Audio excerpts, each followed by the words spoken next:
Parents, what is the worst thing you have ever told your child? I told my first son that I have two sons and he's not either of them. When I was 20, I got my girlfriend at the time pregnant. I was scared, but I manned up and married her. It was hard, but we made it work for 8 years until I caught her cheating. I ended the marriage and began co-parenting my, at the time, son. He was my world. My dad wasn't there for me at all, so I swore to myself I would be the best father I could. I had my then son every weekend. I was always on time and ready to go. Even though I worked full-time and was going to school, I made sure he always had my full attention when he was with me. He was my best friend and my son. Even though money was tight, we had some amazing adventures. He loved spending time with my family, and even in friends in my neighborhood. I thought we were doing well, until he was around 11. At that point he started to not want to visit me. His mother had a new boyfriend who was well off. I knew he was taking them on trips and doing fun activities on the weekends, so, at first, I didn't make a stink. But about 6 months after they started dating, my son was seeing me maybe one weekend a month. After about 9 months he stopped coming altogether. After 3 months of calling, chasing, and begging, I was getting nowhere. So my family came together and hired a lawyer to sue my ex for parental alienation. I lost, and was ordered to pay more child support. As I was leaving the courtroom, my ex's lawyer approached me and offered to cancel child support if I gave up my paternal rights. I flat refused until the lawyer said this was both my ex-wife's and my then son's wishes. I asked to speak to my son alone and they agreed as long as both lawyers were in the room. I spoke to my son and asked him if he really wanted me to give up my rights, and he said yeah. I explained that it would mean I wouldn't be his dad and he couldn't come visit me or my family anymore. He looked me dead in the eyes, like he was asking the time, and said, "Yeah, so?" I was shattered. I asked again if he really understood what he was saying, and he said yes, he wanted to be my ex's boyfriend's son. I signed the papers that day. From that day until 2 days ago he never spoke or contacted me, or any of my family. It literally almost killed me.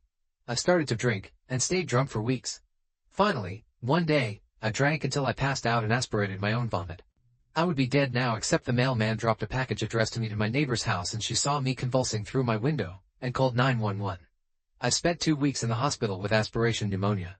After that I moved back to my hometown, got a new job, hit the gym, and spent 4 years in intense psychotherapy.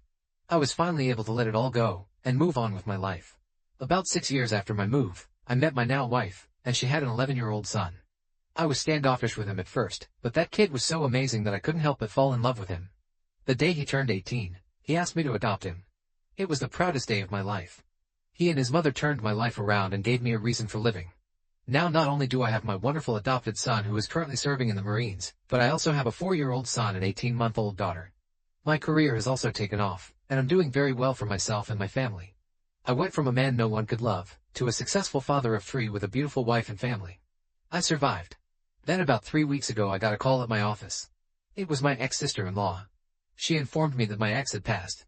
I simply said, okay, and hung up. It's been 14 years since I've had any contact with any of those people, and I have no desire to know anything about them now. Soon after, my family and I were getting ready to go to a picnic when there was a knock on the door. I recognized him through the front glass. It was my first biological offspring. I opened the door and he said, "Hey Dad, it's your son." Without an ounce of hesitation I said, "No you're not. I have 2 sons and you're not either one of them. Now please leave my property." He just stood there kind of dumbfounded as I shut the door. After a moment he left. I then put out a text to my family, letting them know that he was lurking around, and I have no intention of having any contact with him. I then told them I will cut anyone who does contact him out of my life completely.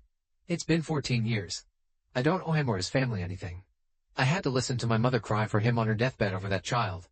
I laid in a hospital bed with a machine breathing for me, wishing it would turn off and let me die because of that child.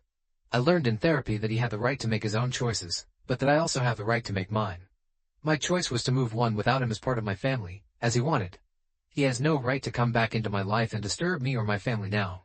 My entire family agrees with me. Even my wife and my in-laws agree that nothing good can come of this. He's 26 years old now. Now that his mother is dead, all of a sudden I'm up to bat? I don't care if he was 12 or 200, he made the call, and if you had seen the look in his eyes when he said yeah, so? You would have known like I did that he didn't give a damn about me. So I had to stop giving a damn about him to survive. He doesn't have the right to ambush me on my front porch and act like he's anything to me now. Well, come to find out my sister is the one who has been giving him and my ex-sister-in-law my contact info. My sister is inconsolable that I won't give him a chance. Apparently he called her after he came to my house and broke down. I told her to stop right there, I don't care, but now she's begging me, for our mother's sake, to meet with this kid. So I ask you, is there anything good that can come out of a meeting with this kid now?